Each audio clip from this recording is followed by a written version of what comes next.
Je suis Sylvie Lambert, je suis chercheure en économie du développement à Paris School of Economics et je suis directrice de recherche à l'Institut national de la recherche agronomique, l'INRA. Une grosse partie de mon travail s'est orientée pendant assez longtemps sur l'économie de la famille et j'ai mené un projet au Sénégal qui a duré sur le terrain de facto 10 ans, où on a fait plusieurs enquêtes, où on s'est intéressé à comment les ménages étaient organisés, comment ils étaient structurés et comment ils évoluaient au cours du temps. Du coup, on peut approcher le bien-être des femmes par leur consommation à elles, et en partie, d'une part en absolu, mais aussi relativement à ce que consomment les autres dans le ménage. Et donc on peut savoir, ce qui est un concept assez important, si elles sont en termes relatifs bien traitées ou pas dans le ménage.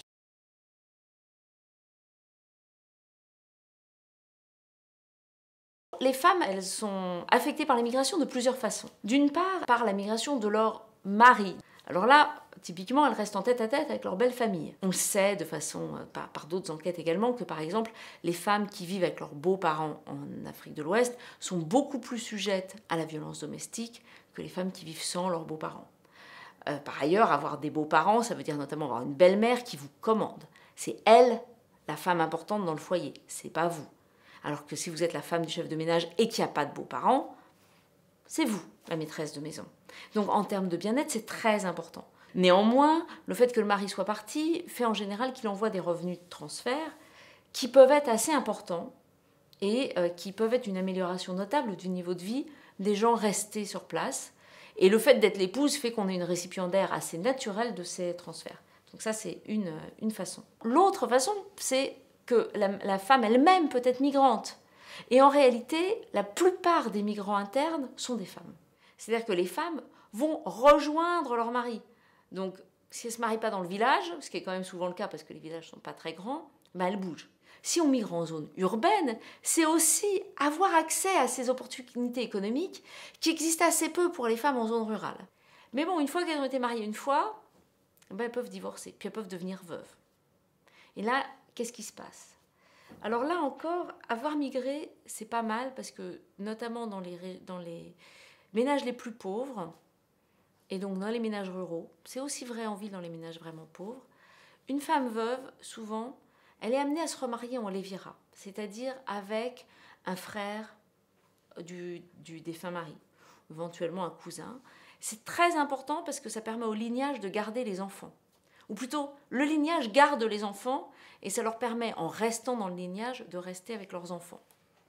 Si elles n'ont pas les moyens de s'établir de façon indépendante, ce qui est majoritairement le cas en zone rurale, ou si elles sont tellement jeunes qu'elles sont encore fécondes, et donc c'est socialement totalement inacceptable de ne pas être mariées, elles ne vont pas tellement échapper à ces mariages en lévira. Et ce qu'on observe, c'est que ces trajectoires maritales-là sont vraiment très défavorables aux femmes.